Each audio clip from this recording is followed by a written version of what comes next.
नंद नंदन श्याम सुंदर मुकुंद भगवान की साक्षात शब्दमयी प्रतिमा श्रीमद् भागवत महापुराण की दिव्य कथा सुधा को रहसद रहस्योद्घाटन पूर्वक तत्व विमर्श पूर्वक सहजतया सरलतया हम लोगों को पान कराने वाले पूज्य गुरुजन ऋषि स्वरूप गुरुजनों को दंडवत प्रणाम करता हूँ। समस्त सुधीजनों यतिजनों साधुजनों को मातृशक्ति को दंडवत प्रणाम करता हूँ।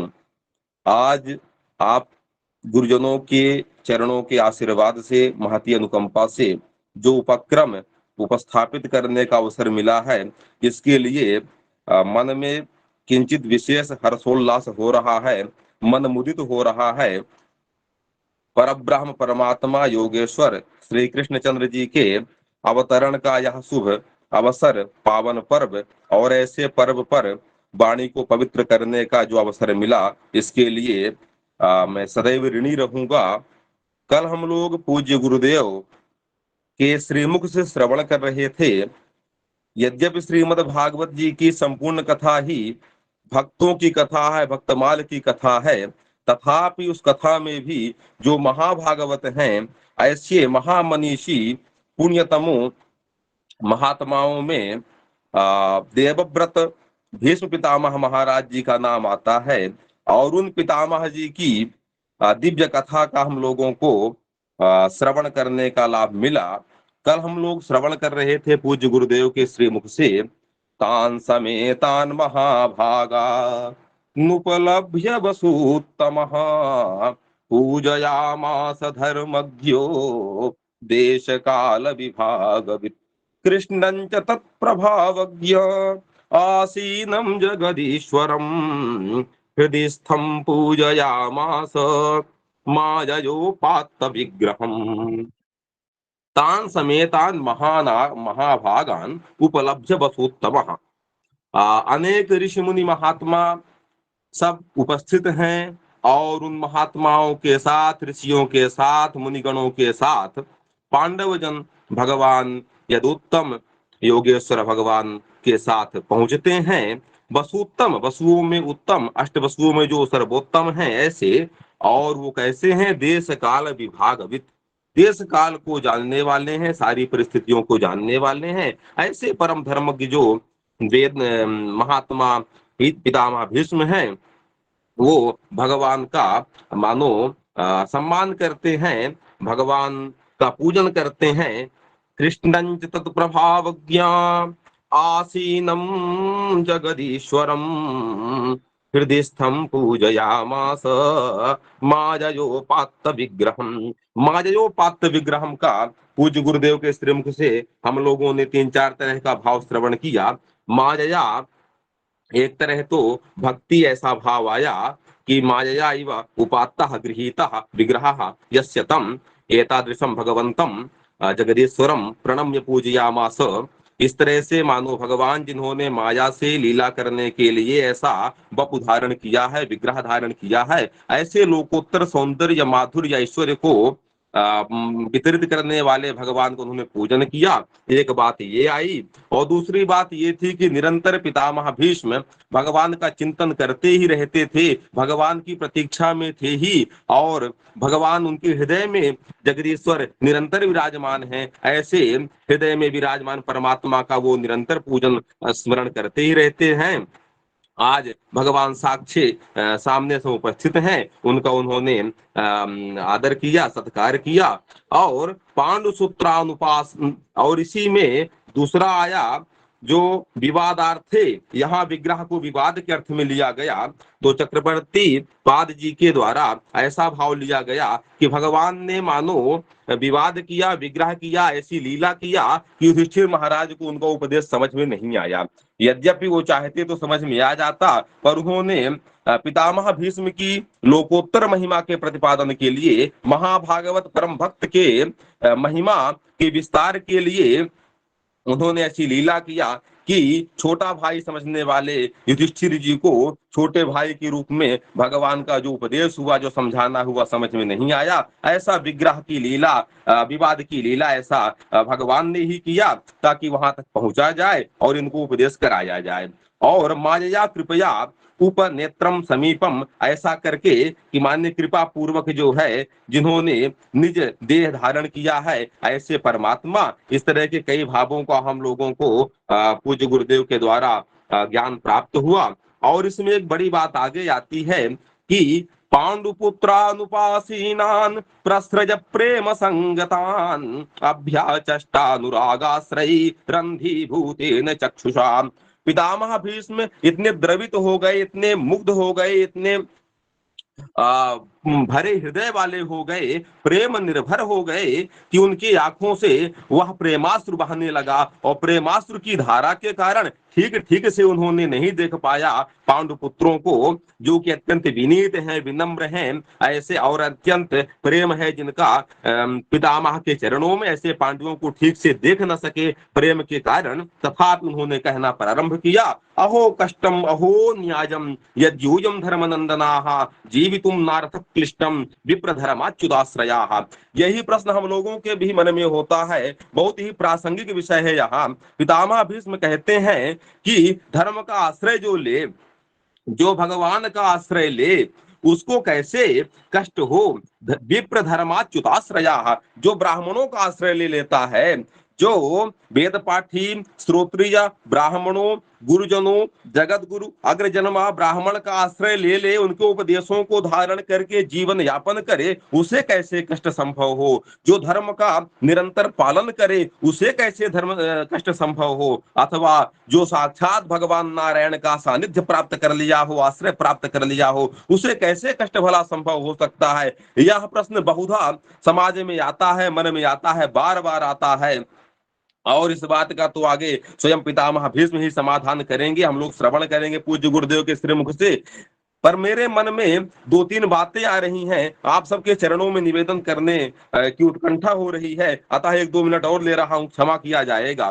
पितामह भीष्म का चरित्र अभी तक जो कुछ, यद्यपि मेरा स्वल्प स्वाध्याय है, किंचित भी स्वाध्याय नहीं है ठीक ठाक से, तथापि पितामह भीष्म के जीवन चरित्र के बारे में जो मैं समझ रहा था अभी तक, कल तक मुझे समझ में आ रहा था कि पितामह भीष्म जिस प्रतिज्ञा से बंधे थे, पिता को वचन दिए थे कि आजीवन अविवाहित रहूंगा और इस गद्दी में जो बैठेगा उसमें पिता की छवि देखूंगा, इन वचनों से बंधे हुए थे पितामह भीष्म। इसलिए स्वयं निर्णय न ले सके कभी, और उन अधर्मियों को कभी ठीक से मना भी न कर सके। मुझे लगता था पितामह अपने वचन में बंध करके मानो उनकी महिमा न घटने पाए, इसलिए ऐसा करते रहे। पर कल गुरुदेव के श्रीमुख से कथा श्रवण करने के बाद मेरा वह जो प्रमाद था, जो मेरा अज्ञान था, जो मेरे मन में ऐसी पाप की वृत्ति थी कि मैं पितामह भीष्म में वह देख रहा था जैसे हम सांसारिक जन लोकेशना ही खोजते हैं हर जगह। मुझे लग रहा था पितामह की महिमा न घटने पाए,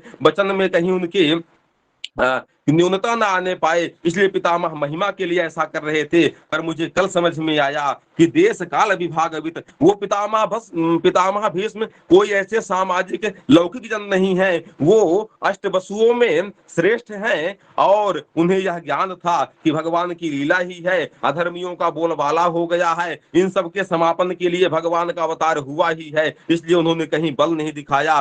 भगवती कृष्णा के भी लज्जा हरण के समय भी उन्होंने बल इसीलिए नहीं दिखाया, उन्हें पता है कि भगवान की कृपा से, भगवान की करुणा से धर्म की रक्षा होगी और एक बार अधर्मियों का विनाश हो जाएगा। यह बात समझ में आई। एक बात और समझ में आई कि महाजन जो होते हैं वो कभी आसक्त नहीं होते और कभी विचलित नहीं होते, अपने मार्ग में ही रहते हैं, अपने कर्म का पालन ही करते हैं। यद्यपि पितामह भीष्म का मन बार बार क्षुभित हो जाता था, पांडवों को जब कष्ट होता था वो सब देख करके, तथापि वो जिन वचनों से बंधे थे उन वचनों का पालन कर रहे थे और उन्हें ये विश्वास था कि भगवान धर्म की रक्षा के लिए निरंतर रत रहते हैं, संलग्न रहते हैं, तो परमात्मा रक्षा करेंगे इन सभी की, ऐसा उन्हें विश्वास भी था। देश काल विभागवित इस तरह की बात जो आई पितामह भीष्म के लिए, तो मुझे लगा कि पितामह भीष्म में कोई आसक्ति नहीं थी, कोई लोकेशना नहीं थी।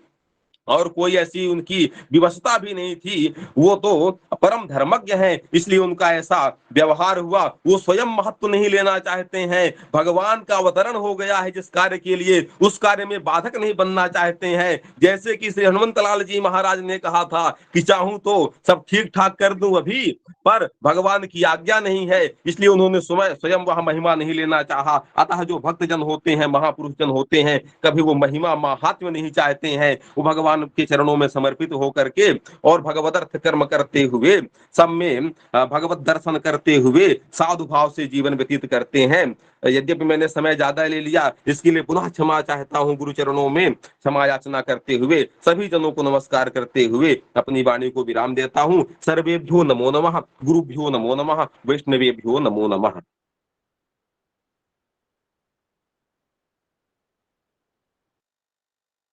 उपाध्याय जी अपना कार्यक्रम शुरू करें, निवेदन है आप। जी गुरु जी, आप सभी को सादर प्रणाम। भगवान श्री कृष्ण जन्माष्टमी की आप लोगों को बहुत बहुत शुभकामनाएं।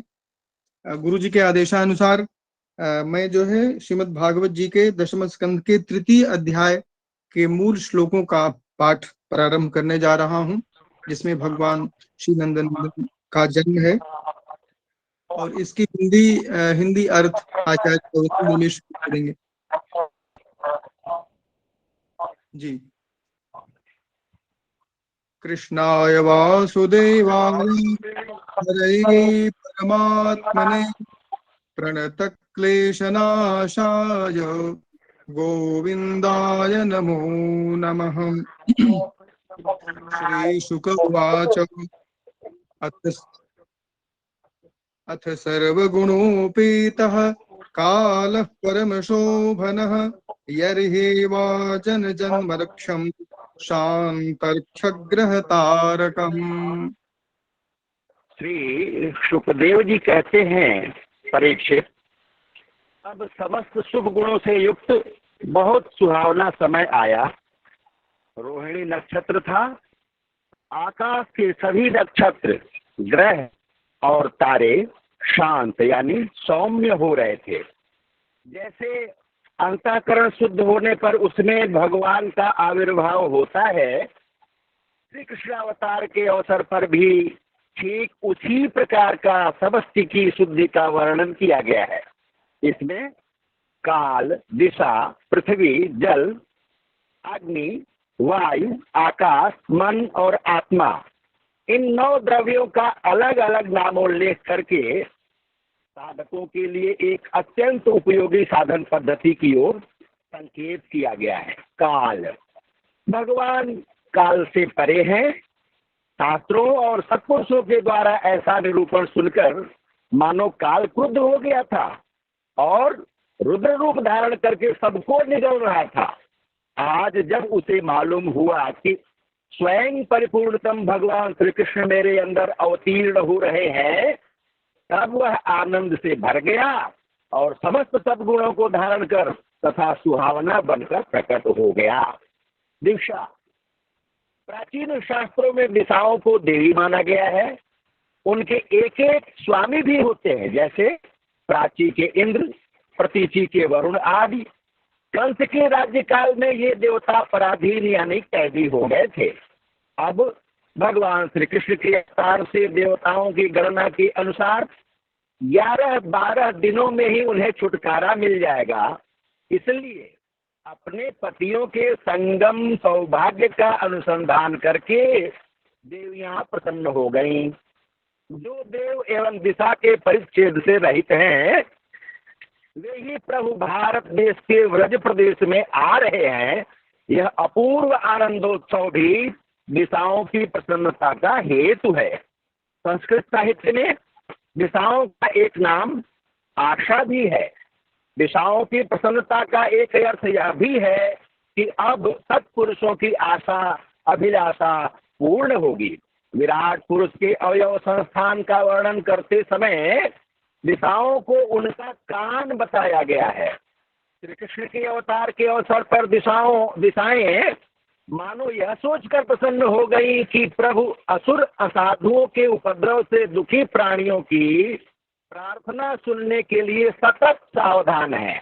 पृथ्वी, पुराणों में भगवान की दो पत्नियों का उल्लेख मिलता है, एक त्रिदेवी और दूसरी भूदेवी। ये दोनों चल संपत्ति और अचल संपत्ति की स्वामिनी है। इनके पति हैं भगवान, जीव नहीं। जिस समय श्री देवी के निवास स्थान वैकुंठ से उतरकर भगवान भूदेवी के निवास स्थान पृथ्वी पर आने लगे, तब जैसे परदेश से पति के आगमन का समाचार सुनकर पत्नी सज धज कर अगवानी करने के लिए निकलती है, वैसे ही पृथ्वी का मंगलमयी होना, मंगल चिन्हों को धारण करना स्वाभाविक ही है। भगवान के श्री चरण मेरे वक्षस्थल पर पड़ेंगे। अपने सौभाग्य का ऐसा अनुसंधान करके पृथ्वी आनंदित हो गई। वामन ब्रह्मचारी थे, परशुराम जी ने ब्राह्मणों को दान दे दिया। श्री रामचंद्र ने मेरी पुत्री जानकी से विवाह कर लिया। इसलिए उन अवतारों में मैं भगवान से जो सुख नहीं प्राप्त कर सकी, वही श्री कृष्ण से प्राप्त करूंगी। यह सोचकर पृथ्वी मंगलमयी हो गई। अपने पुत्र मंगल को गोद में लेकर पतिदेव का स्वागत करने चली। जल, जिनमें नदियां हैं, नदियों ने विचार किया कि रामावतार में सेतु बंध के बहाने हमारे पिता पर्वतों को हमारी ससुराल समुद्र में पहुंचाकर इन्होंने हमें मायके का सुख दिया था। अब इनके शुभागमन के अवसर पर हमें भी प्रसन्न होकर इनका स्वागत करना चाहिए। नदियां सब गंगा जी से कहती थी, तुमने हमारे पिता पर्वत देखे हैं, अपने पिता भगवान विष्णु के दर्शन कराओ। गंगा जी ने सुनी अनसुनी कर दी। अब वे इसलिए प्रसन्न हो गए कि हम स्वयं देख लेंगी। यद्यप भगवान समुद्र में नित्य निवास करते हैं, फिर भी ससुराल होने के कारण वे उन्हें वहां देख नहीं पाती। अब उन्हें पूर्ण रूप से देख सकेंगी, इसलिए वे निर्मल हो गई। निर्मल हृदय को भगवान मिलते हैं, इसलिए वे निर्मल हो गई। नदियों को जो सौभाग्य किसी भी अवतार में नहीं मिला, वह कृष्णावतार में मिला। श्री कृष्ण की चतुर्थ पटरानी है श्री कालिंदी जी।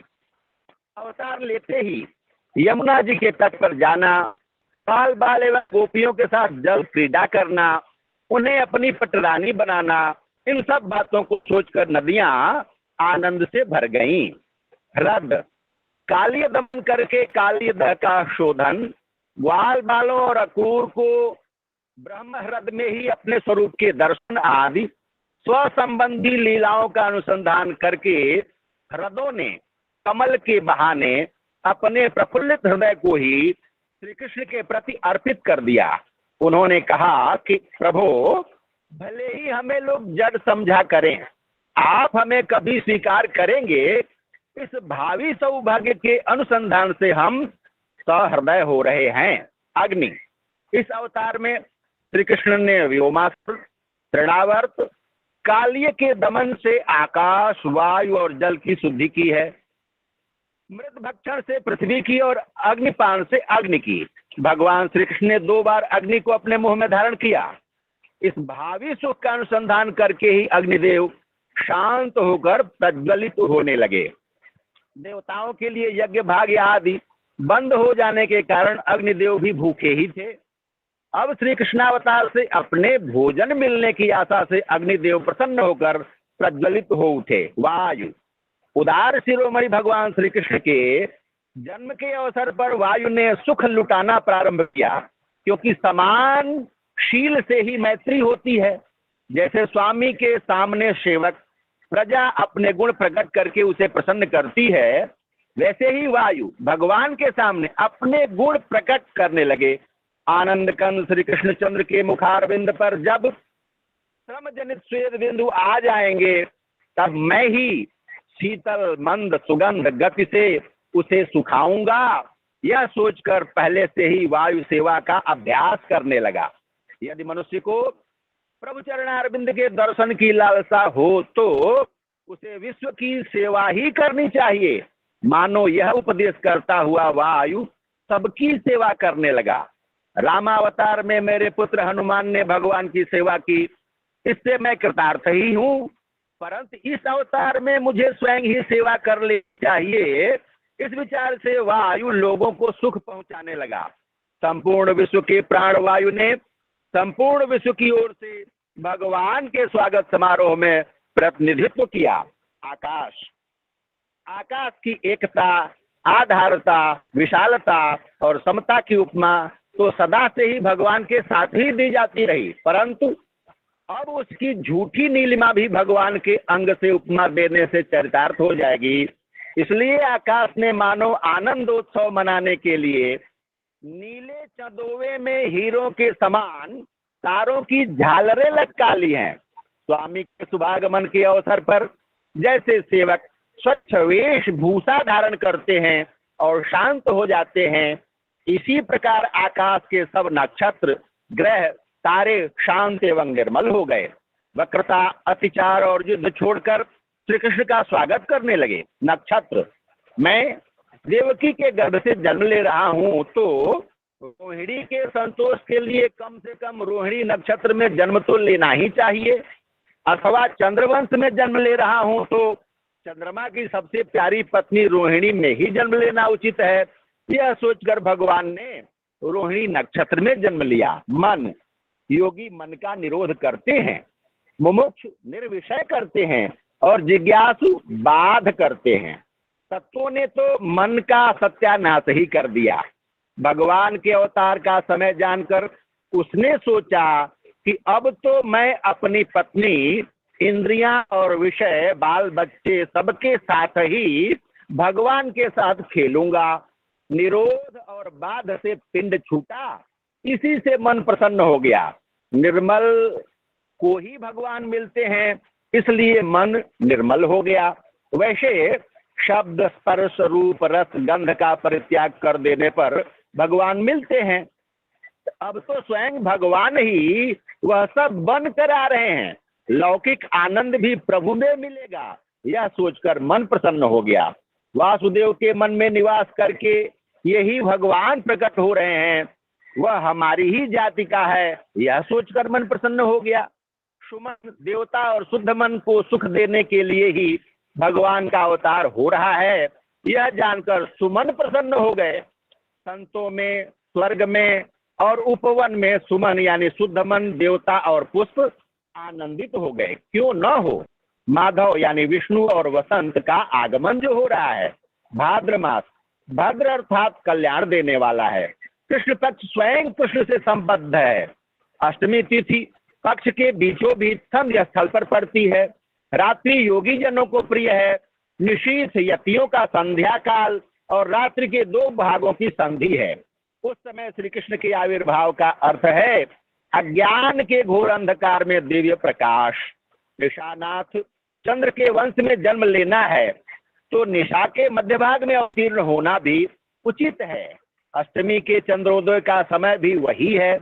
यदि वसुदेव जी मेरा जात कर्म नहीं कर सकते तो हमारे वंश के आदि पुरुष चंद्रमा समुद्र स्नान करके अपने कर किरणों से अमृत का वितरण करें। ओम। आगे आगे का दिशः प्रसेदुर्गगनं निर्मलोऽडुगणोदयं महीमङ्गलभूयिष्ठ ग्रामव्रजाकरा। दिशाएं स्वच्छ प्रसन्न थी। निर्मल आकाश में तारे जगमगा रहे थे। पृथ्वी के बड़े बड़े नगर, छोटे छोटे गांव, हीरों की बस्तियां और हीरे आदि की खानें मंगलमय हो रही थी। ओम। अवनिंद्र जी से निवेदन है, जी जब रामानुज जी पढ़ते हो आप थोड़ा सा स्पीकर बंद कर दें तो उनकी आवाज ठीक से आए। अच्छा अच्छा, जी जी जी जी जी जी। नद्यः प्रसन्न सलिला हृदा जलधिः श्रियः द्विजालिकुल सन्नादस्तबका वनराजयः।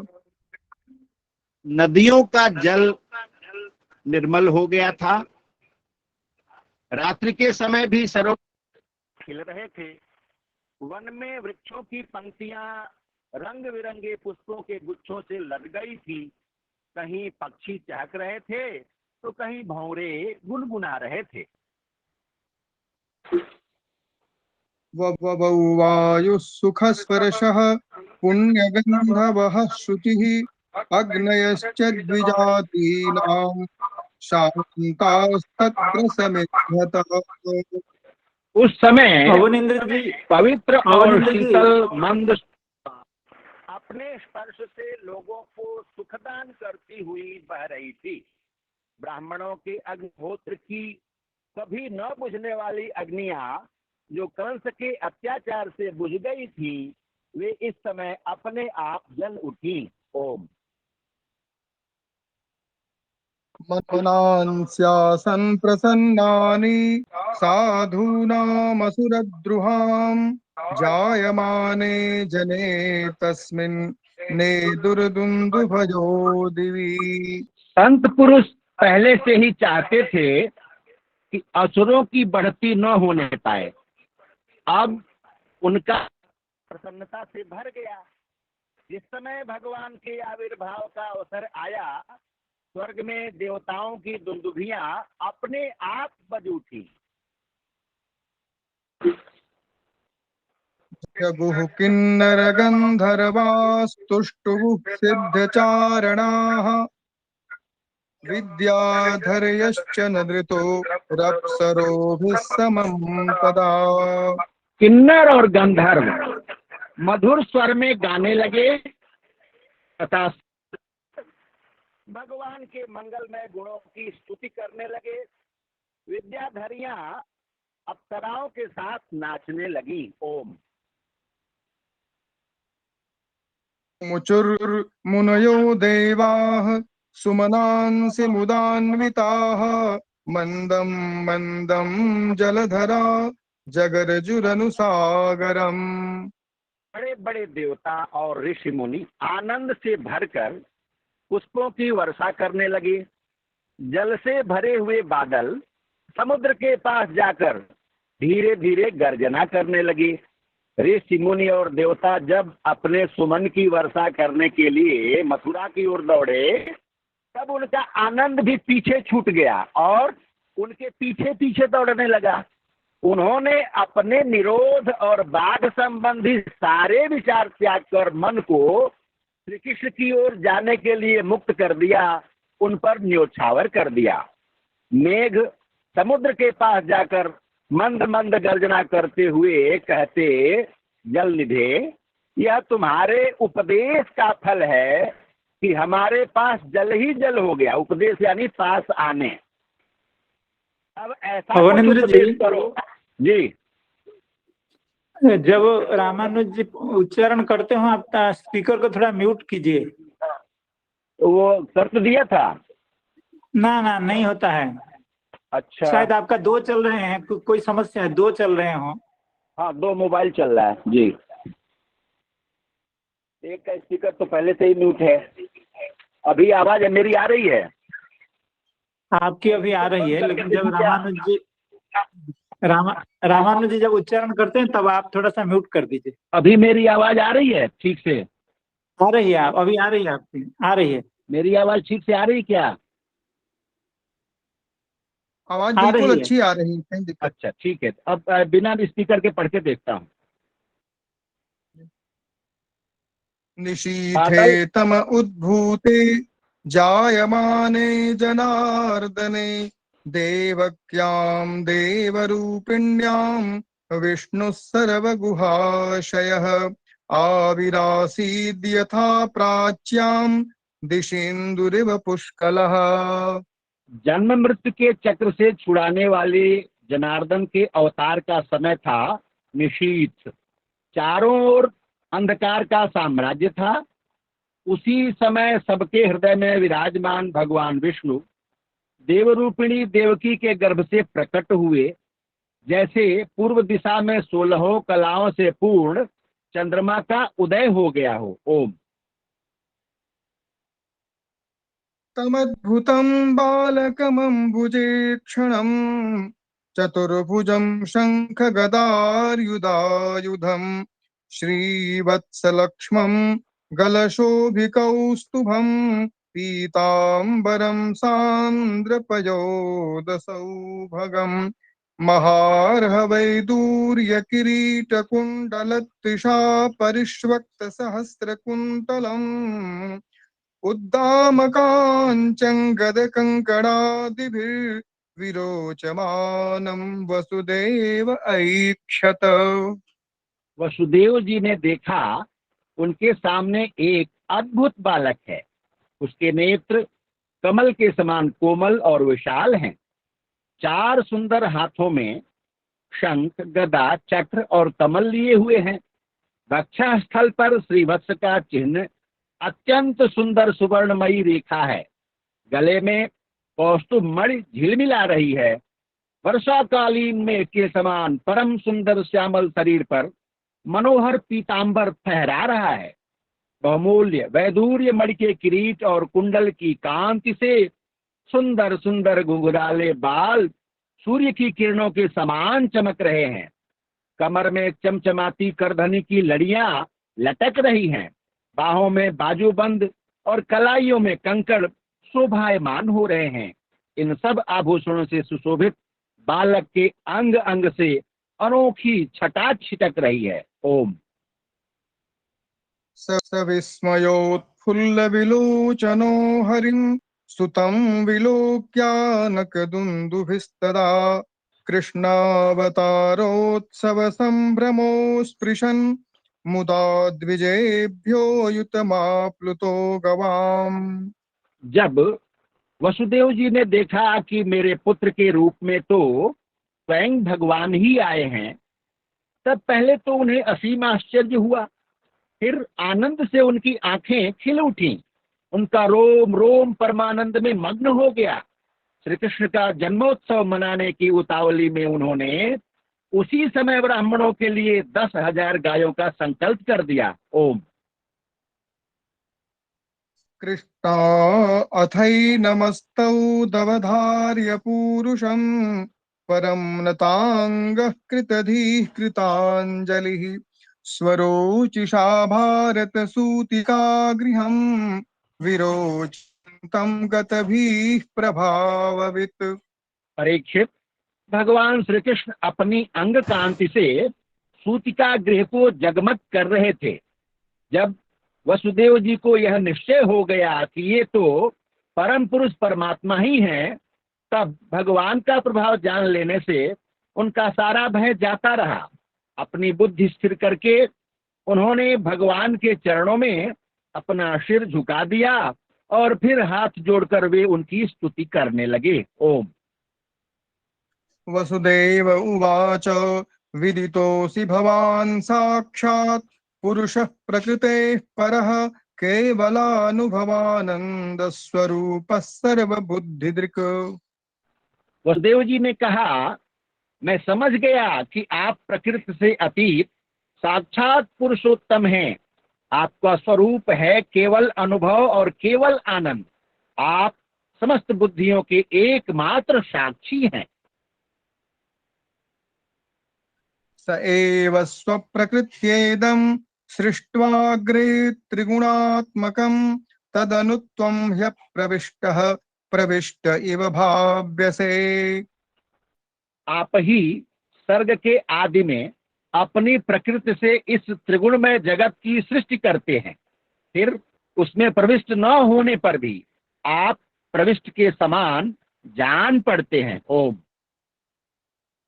यथे मे विकृता भावास्तथा ते विकृतैः सह नानावीर्याः पृथक् भूता विराजं जनयन्ति हि।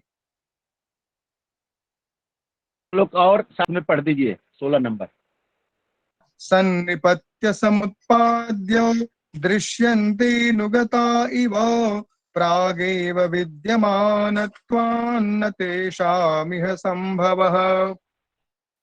जैसे जब तक महत तत्व आदि कारण तत्व पृथक पृथक रहते हैं, तब तक उनकी शक्ति भी पृथक पृथक होती है। जब वे इंद्रियादि 16 विकारों के साथ मिलते हैं, तभी इस ब्रह्मांड की रचना करते हैं और इसे उत्पन्न करके इसी में अनुप्रविष्ट से जान पड़ते हैं। परंतु सच्ची बात तो यह है कि वे किसी भी पदार्थ में प्रवेश नहीं करते। ऐसा होने का कारण यह है कि उनसे बनी हुई जो भी वस्तु है उसमें वे पहले से ही विद्यमान रहते हैं। ओम। एवं भवान् बुद्ध्यनुमेय लक्षणैर्ग्राह्यैर्गुणैः सन्नपि तद्गुणाग्रहः अनावृतत्वाद् बहिरन्तरन्न ते सर्वस्य सर्वात्मन आत्मवस्तुनः। ठीक वैसे ही बुद्धि के द्वारा केवल गुणों के लक्षणों का ही अनुमान किया जाता है और इंद्रियों के द्वारा केवल गुणमय विषयों का ही ग्रहण होता है। यद्यपि आप उनमें रहते हैं फिर भी गुणों के ग्रहण से आपका ग्रहण नहीं होता। इसका कारण यह है कि आप सब कुछ हैं, सबके अंतर्यामी हैं और परमार्थ सत्य आत्मस्वरूप हैं। गुणों का आवरण आपको ढक नहीं सकता, इसलिए आप में न बाहर है न भीतर। फिर आप किसमें प्रवेश करेंगे? इसलिए प्रवेश न करने पर भी आप प्रवेश किए हुए के समान दिखते हैं। ओम। आत्मनो दृश्य गुणेषु सन्निति व्यवस्यते स्वभ्यतिरेकतो बुधः विनानुवादं न च तन्मनीषितं सम्यक् यतस्त्यक्तमुपाददत् पुमान्। जो अपने इन दृश्य गुणों को अपने से पृथक मानकर सत्य समझता है वह अज्ञानी है, क्योंकि विचार करने पर ये देह गेह आदि पदार्थ वाग विलास के सिवा और कुछ नहीं सिद्ध होते। विचार के द्वारा जिस वस्तु का अस्तित्व सिद्ध नहीं होता बल्कि जो बाधित हो जाती है उसको सत्य मानने वाला पुरुष बुद्धिमान कैसे हो सकता है? ओम। त्वत्तोऽस्य जन्म स्थिति संयमान् विभो वदन्त्यनीहाद गुणाद विक्रियात् त्वयीश्वरे ब्रह्मणि नो विरुध्यते तदाश्रयत्वादुपचर्यते गुणैः। प्रभु कहते हैं कि आप स्वयं समस्त क्रियाओं गुणों और विकारों से रहित हैं, फिर भी इस जगत की सृष्टि स्थिति और प्रलय आपसे ही होते हैं। यह बात परम ऐश्वर्यशाली परब्रह्म परमात्मा आपके लिए असंगत नहीं है, क्योंकि तीनों गुणों के आश्रय आप ही हैं। इसलिए उन गुणों के कार्य आदि का आप में ही आरोप किया जाता है। ओम। सत्वं त्रिलोकस्थितये स्वमायया बिभर्षि शुक्लं खलु वर्णमात्मनः सर्गाय रक्तं रजसोपबृंहितं कृष्णं च वर्णं तमसा जनात्यये। आप ही तीनों लोकों की रक्षा करने के लिए अपनी माया से सत्वमय शुक्ल वर्ण यानी पोषणकारी विष्णु रूप धारण करते हैं। उत्पत्ति के लिए रजा प्रधान रक्त वर्ण यानी सृजनकारी ब्रह्मा रूप और प्रलय के समय तमोगुण प्रधान कृष्ण वर्ण यानी संहारकारी रुद्र रूप स्वीकार करते हैं। ओम। त्वमस्य लोकस्य विभोरिरक्षिषुर्गृहेऽवतीर्णोऽसि ममाखिलेश्वर राजन्यसंज्ञासुरकोटियूथपैर्निर्व्यूह्यमानानिह निश्यसे च मुहुः।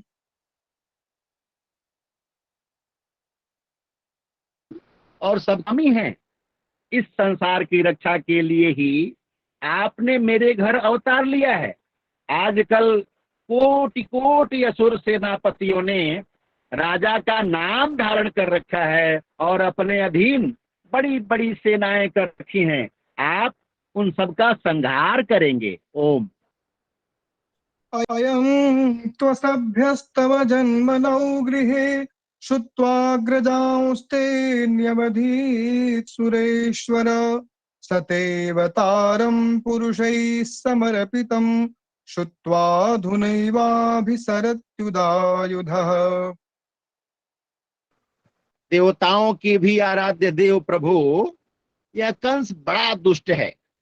इसे जब मालूम हुआ कि आपका अवतार हमारे घर होने वाला है, तब उसने आपके भय से आपके बड़े भाइयों को मार डाला। अभी उसके दूत आपके अवतार का समाचार उसे सुनाएंगे और वह अभी अभी हाथ में शस्त्र लेकर दौड़ा आएगा। ओम। श्रीशुक उवाच अथैनमात्मजं वीक्ष्य महापुरुषलक्षणं देवकी तमुपाधावत् कंसात् भीता शुचिस्मिता। श्री सुखदेव जी कहते हैं, परीक्षित, इधर देवकी ने देखा कि मेरे पुत्र में तो पुरुषोत्तम भगवान के सभी लक्षण मौजूद हैं।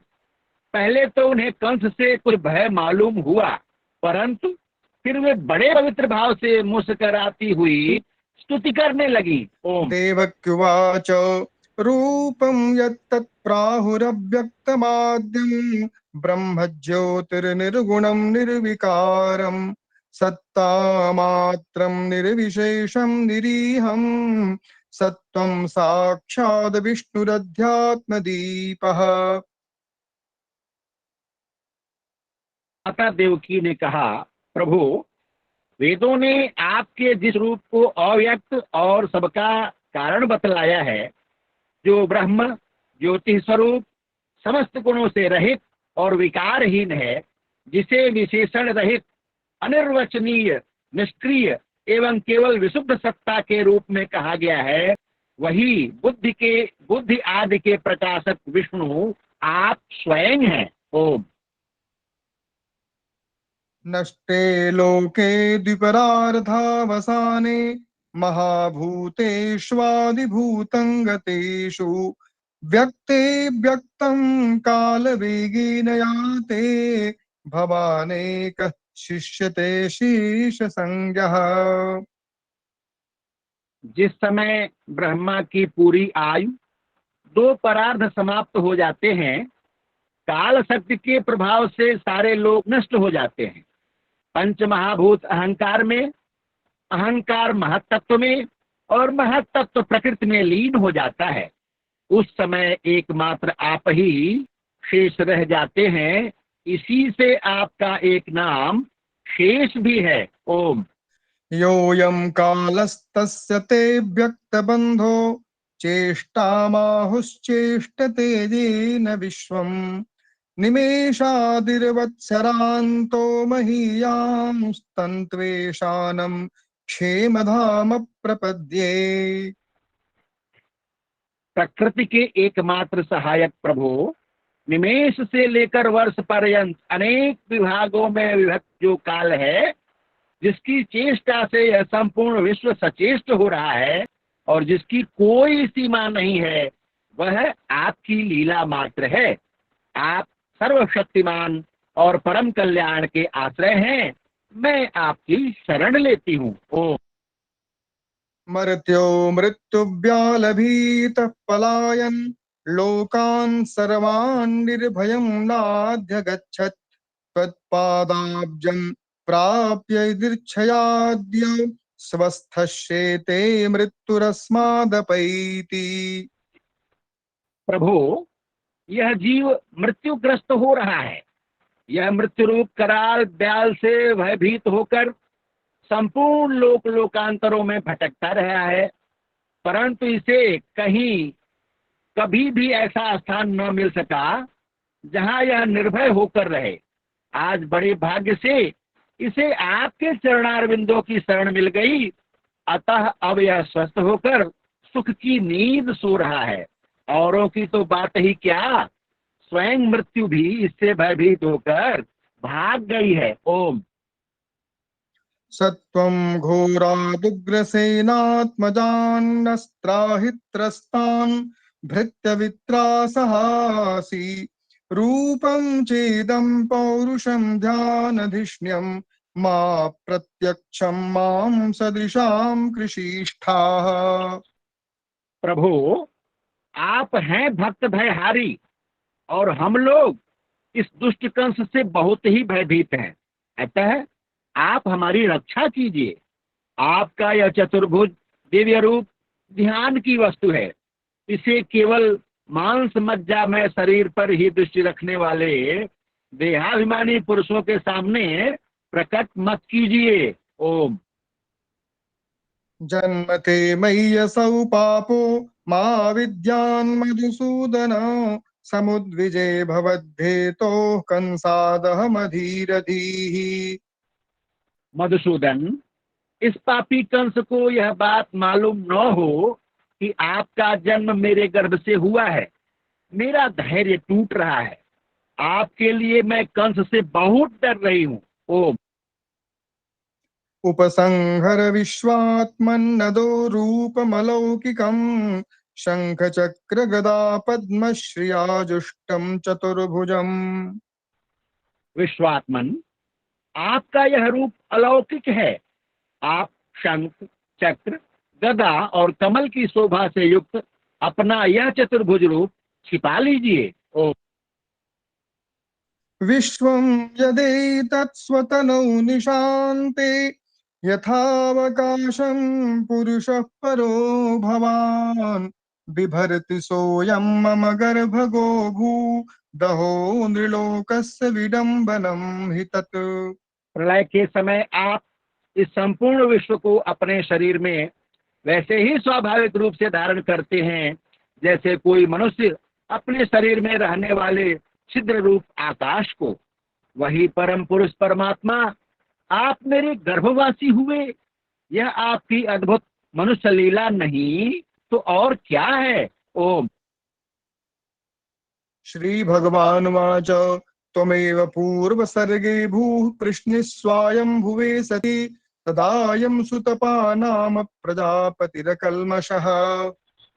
श्री भगवान ने कहा, देवी, स्वयंभू मनवंतर में जब तुम्हारा पहला जन्म हुआ था उस समय तुम्हारा नाम था कृष्ण और ये वसुदेव सुतपा नाम के प्रजापति थे। तुम दोनों के हृदय बड़े ही शुद्ध थे। ओम। युवां वै ब्रह्मणादिष्टौ प्रजा सर्गे यदा ततः संनियम्येन्द्रियग्रामं ते पाथे परमं तपः। जब ब्रह्मा जी ने तुम दोनों को संतान उत्पन्न करने की आज्ञा दी तब तुम लोगों ने इंद्रियों का दमन करके उत्कृष्ट तपस्या की। ओम। वर्षवाता तपहिम घर्म काल गुणाननु सहमानौ श्वासरोध विनिर्धूत मनोमलौ। तुम दोनों ने वर्षा, वायु, घाम, शीत, उष्ण आदि काल के विभिन्न गुणों का सहन किया और प्राणायाम के द्वारा अपने मन के मल धो डाले। ओम। शीर्ण पर्णानिलाहारा उपशान्तेन चेतसा मत्तः कामानभीप्सन्तौ मदाराधनमीहतुः।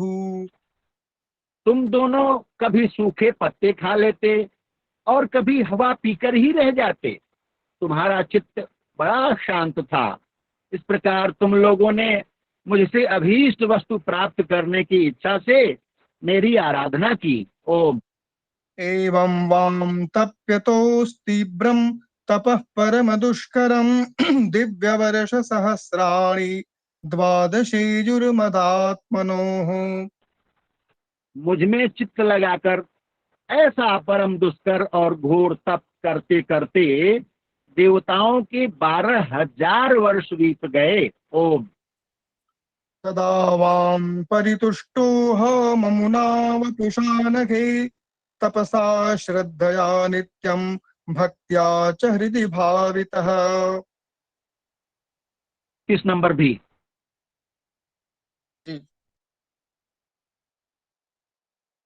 तपसा श्रद्धया नित्यं भक्त्या च हृदि भावितः प्रादुरासं वरदराट् युवयोः कामदित्सया व्रियताम्बर इत्युक्ति मादृशो वामृतः सुतः।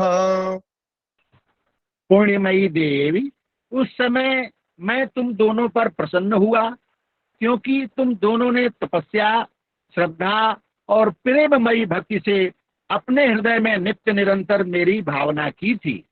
उस समय तुम दोनों की अभिलाषा पूर्ण करने के लिए वर देने वालों का राजा मैं इसी रूप से तुम्हारे सामने प्रकट हुआ। जब मैंने कहा कि तुम्हारी जो इच्छा हो मुझसे मांग लो, तब तुम दोनों ने मेरे जैसा पुत्र मांगा। ओ अजुष्टग्राम्य विषया वनपत्यौ च दंपती नवव्राथे पवर्गम में मोहितौ मम मायया। समय तक विषय भोगों से तुम लोगों का कोई संबंध नहीं हुआ था, तुम्हारे कोई संतान भी न थी, इसलिए मेरी माया से मोहित होकर तुम दोनों ने मुझसे मोक्ष नहीं मांगा। ओ गते मयि युवां लब्ध्वा वरं मत्सदृशं सुतं ग्राम्यान् भोगान् भुञ्जातां युवां प्राप्त मनोरथौ। मैं मेरे जैसा पुत्र होने का वर प्राप्त हो गया और मैं वहां से चला गया। अब सफल मनोरथ होकर तुम लोग विषयों का भोग करने लगे। ओम अदृष्ट्वान्यतमं लोके शीलौदार्य गुणैः समम् अहं सुतो वामभवम् कृष्णगर्भ इति श्रुतः। मैंने देखा कि संसार में शील, स्वभाव, उदारता तथा अन्य गुणों में मेरे जैसा दूसरा कोई नहीं है, इसलिए मैं ही तुम दोनों का पुत्र हुआ और उस समय मैं कृष्ण गर्भ के नाम से विख्यात हुआ। ओम तयोर्वाम पुनरीवाहमदित्यामास कश्यपात् उपेन्द्र इति विख्यातो वामनत्वाच्च वामनः। फिर दूसरे जन्म में तुम हुई अदिति और वसुदेव हुए कश्यप। उस समय भी मैं तुम्हारा पुत्र हुआ। मेरा नाम था उपेंद्र। शरीर छोटा होने के कारण लोग मुझे वामन भी कहते थे। ओम तृतीयेऽस्मिन् भवेऽहं वै तेनैव वपुषाथवाम् जातो भूयस्तयोरेव सत्यं मे व्याहृतं सति। सती देवकी, तुम्हारे इस तीसरे जन्म में भी मैं उसी रूप से फिर तुम्हारा पुत्र हुआ हूँ। मेरी वाणी सर्वदा सत्य होती है। भगवान श्री कृष्ण ने विचार किया कि मैंने इनको वर तो यह दे दिया कि मेरे सदृश पुत्र होगा, परंतु इसको मैं पूरा नहीं कर सकता, क्योंकि वैसा कोई और है ही नहीं। किसी को कोई वस्तु देने की प्रतिज्ञा करके पूरी न कर सके तो उसके समान तिगुनी वस्तु देनी चाहिए। मेरे सदृश पदार्थ के समान मैं ही हूँ, अतएव मैं अपने को 3 बार इनका पुत्र बनाऊंगा।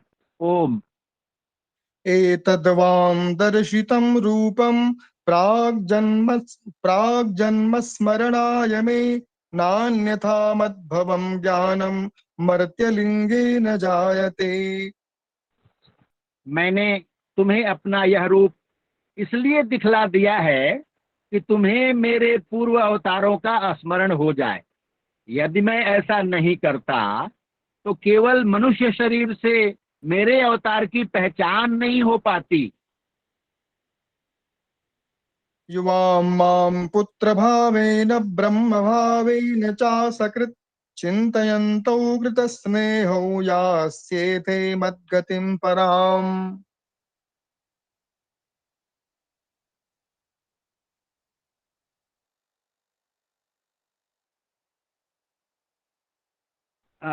तुम दोनों मेरे प्रति पुत्र भाव तथा निरंतर ब्रह्म भाव रखना। इस प्रकार वात्सल्य, स्नेह और चिंतन के द्वारा तुम्हें मेरे परम पद की प्राप्ति होगी। श्रीशुक ओम उवाच इत्युक्त्वा सीद्धरिस्तूष्णीं भगवानात्ममायया पित्रोः सम्पश्यतोः सद्यो बभूव प्राकृतः शिशुः।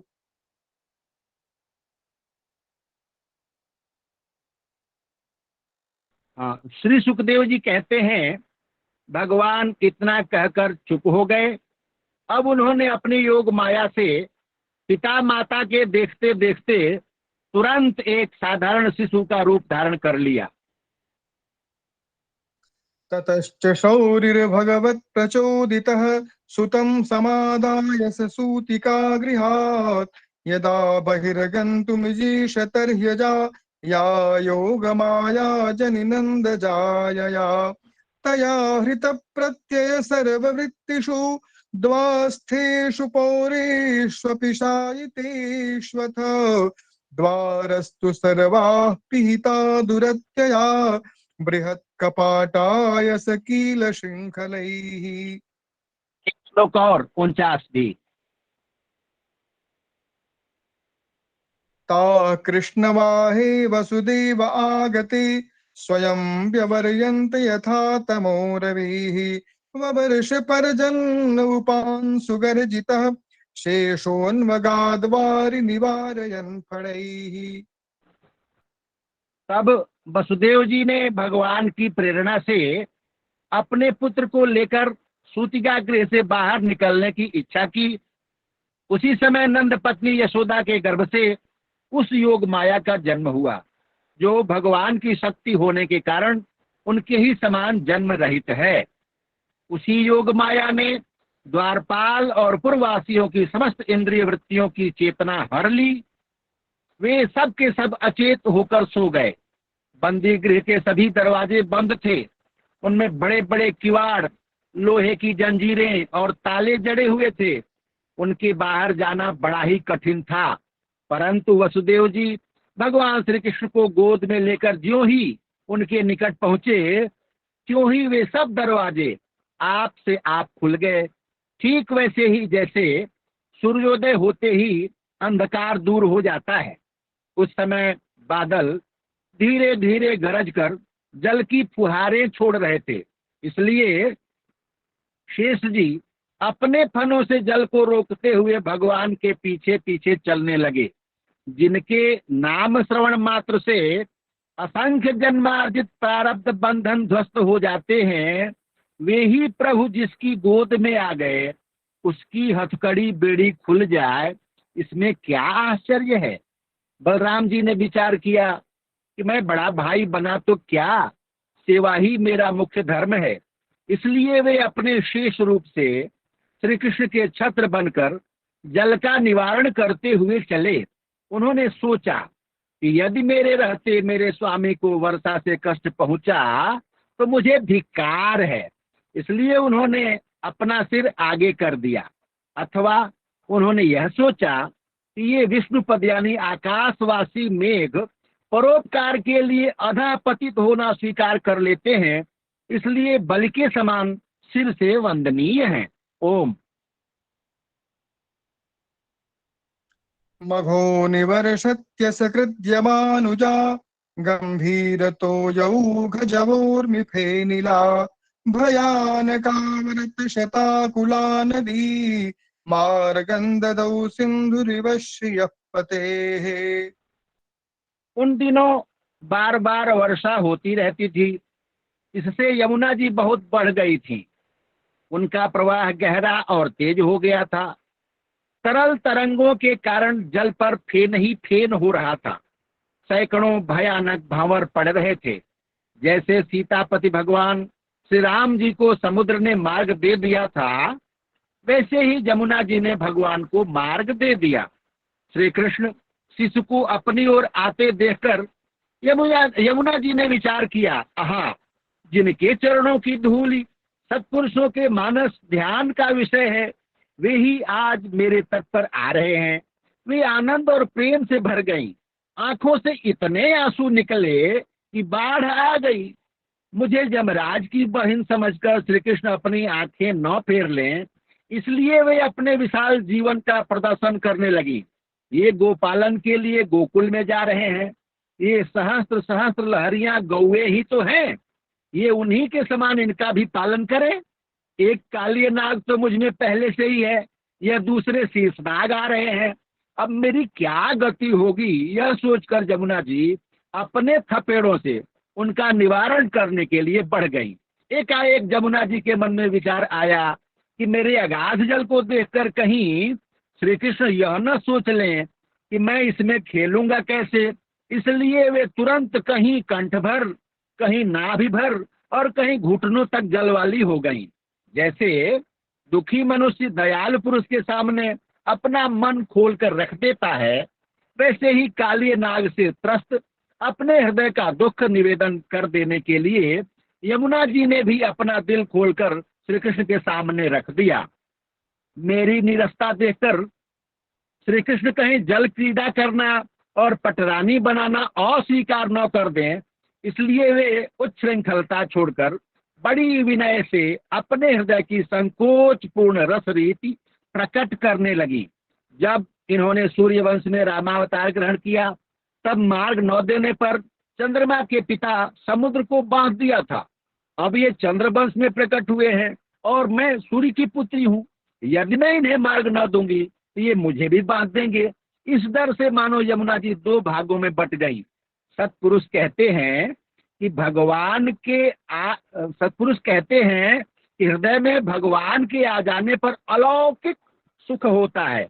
मानो उसी का उपभोग करने के लिए यमुना जी ने भगवान को अपने भीतर ले लिया।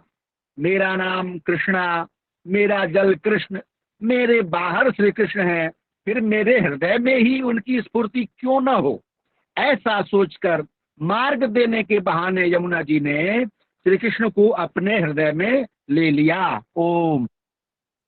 नंदब्रजं शौरिरूपेत्य तत्र तान् गोपान् प्रसुप्तानुपलभ्य निद्रया सुतं यशोदाशयने निधाय तत् सुतामुपादाय पुनर्गृहानगात्।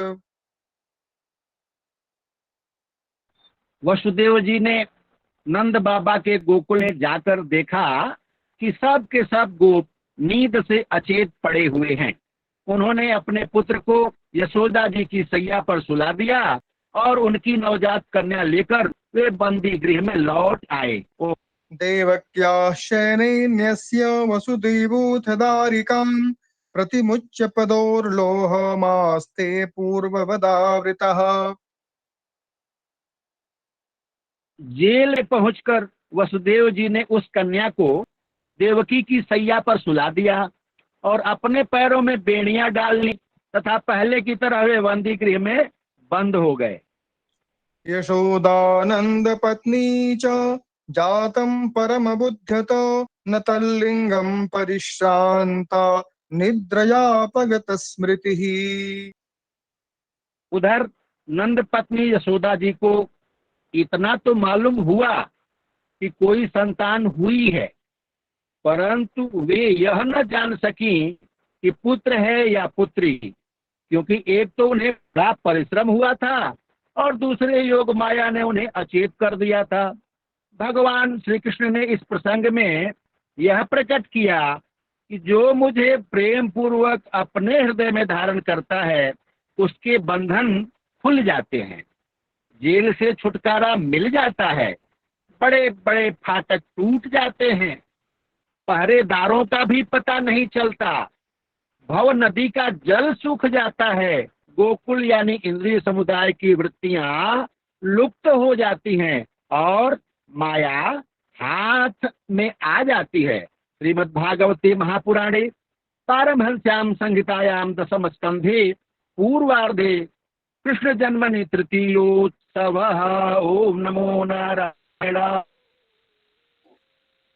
भगवान के जन्मोत्सव की जय। सर्वेभ्यो नमो नमः। श्री नमो नमः। जय जय हो। श्री रामानुजाध्याय जी का और राघवेंद्र जी का दोनों का धन्यवाद एवं अभिनंदन।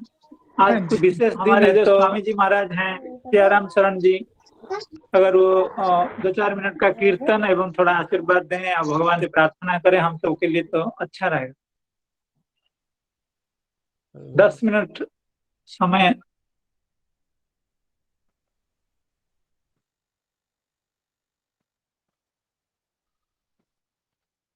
श्री राम श्री राम श्री राम। श्री राम जय जय राम। श्री राम जय जय राम। श्री राम जय जय राम। श्री राम जय जय राम। श्री राम जय जय राम। राम जय जय जय राम। जय प्रमोद बन कुंज बिहारी, तोड़त फूल फिरत फुलवारी। श्री राम जय राम, जय जय राम। श्री राम जय राम, जय जय राम। जय प्रमोद बन रसिक बिहारी, जोड़ी सुंदर मंगलकारी। श्री राम जय राम, जय जय राम। श्री राम जय राम, जय जय राम। जय प्रमोद बन अवध बिहारी, वाम भाग मिथिलेश कुमारी। श्री राम जय राम, जय जय राम। श्री राम जय राम, जय जय राम। यद्यपि सब बैकुंठ बखाना, वेद पुराण विदित जग जाना। श्री राम जय राम, जय जय राम। श्री राम जय राम, जय जय राम। अवध सरिस प्रिय मोहि न सोऊ, यह प्रसंग जा नहीं कोई को। श्री राम जय राम, जय जय राम। श्री राम जय राम, जय जय राम। मिलहि न रघुपति बिनु अनुरागा, किए जोग जप ज्ञान विरागा। श्री राम जय राम, जय जय राम। श्री राम जय राम, जय जय राम। साधन धाम मोक्ष कर द्वारा, जो न पाई पर लोक सुधारा। श्री राम जय राम, जय जय राम। श्री राम जय राम, जय जय राम। सभी उपस्थित महानुभावों, विद्वत जनों को, आचार्य वर्यों को जन्माष्टमी के शुभ कामना। सबके लिए बहुत बहुत मंगल कामना। भगवान कृष्ण का ये जन्मोत्सव सबके लिए मंगलकारी हो। अभी जो हम लोग भागवती वार्ता के अनुसार भगवान के उन चरित्रों को, प्राकट्य समय के उस भाव को श्री रामानुज जी के द्वारा और अभिनंद मिश्र जी के द्वारा श्रवण कर रहे थे। भगवान का कैसे प्राकट्य हुआ, किस प्रकार से भगवान ने लीला की है। तो भगवान श्री कृष्ण इस अवतार में लीला करने के लिए अवतरित हुए हैं। दाम्पत्यादर्श रामायण में वर्णन आता है कि भगवान श्री राम जी चित्रकूट में रह करके 99 रास किए, एक रास रह गई थी, उसको पूरा करने के लिए भगवान का कृष्ण अवतार हुआ।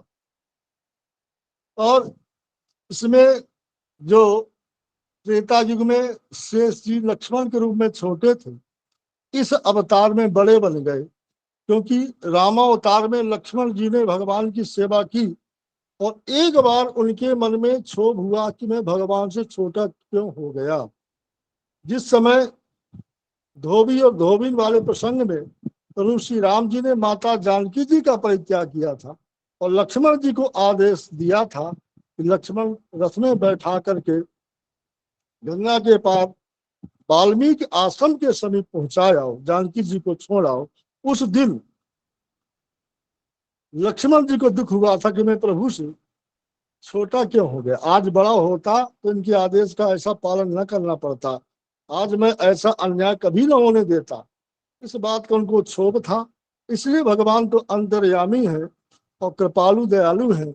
भगवान ने कहा भैया लक्ष्मण, इस अवतार में आप छोटे हो तो मेरे आदेश का पालन कर लो, अगले अवतार में आपको बड़ा बना देंगे, बड़े भाई बन करके आओगे, आप आदेश देना और हम आपके आदेश का पालन करेंगे।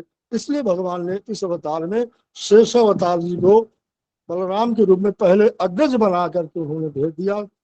स्वतः भगवान छोटे हो गए, क्योंकि भगवान कहते हैं कि ये यथा माम प्रपद्यन्ते तांस तथैव भजाम्यहम्, हम जो मुझे जिस तरह से जिस भाव से जैसे भजता है मैं भी उसको उसी प्रकार से मानता हूँ, उसी प्रकार से मिलता हूँ। तो भगवान की ये पावन चरित्रावली जन्मोत्सव को प्रणाम करते हुए आप सभी को सादर अभिनंदन करते हुए वाणी को विश्राम। जय जय श्री राम। श्री श्री कृष्ण जन्माष्टमी महामहोत्सव की जय। समस्त भक्त वृंद की जय। सभी वैष्णव चरणों में बारंबार प्रणाम। जय जय प्रणाम प्रणाम। प्रणाम। नमो नमः।